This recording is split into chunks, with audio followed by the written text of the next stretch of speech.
Hi and welcome to the video tutorial of the Dynamic Dashboard tool.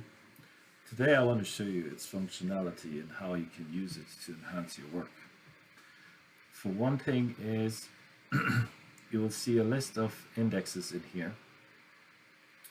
You can use the filters to reduce the amount of indexes you see.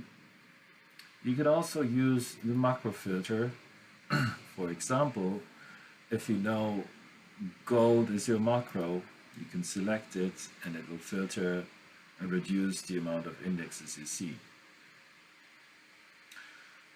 Going through the list, you can then feed the view in here with your index that you want to display. For example, I want to look at the USD CNY currency. I select the index and feed it into the index 1. This will refresh the view and display USD CNY currency on the left axis, which is the baby blue line now, and compares it currently to DXY currency. If we then want to change DXY currency to another index, we do the same thing. We click on an index, we select second index.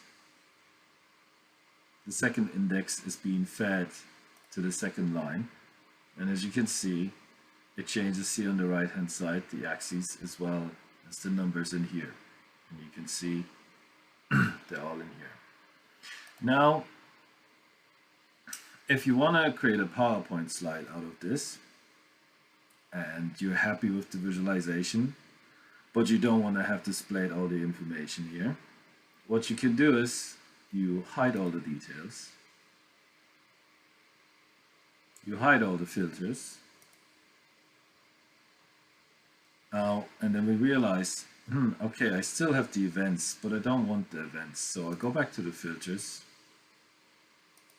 I click on events off,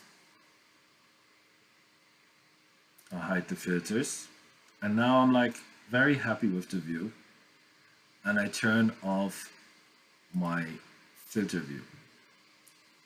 So now we can click on download, PowerPoint, this view. Save. And once we open the PDF, you can see we have our standardized view and exhibit with all the information of the index that we're looking at. Thank you so much for watching. The same description applies for all the other views in the Dynamic Dashboard.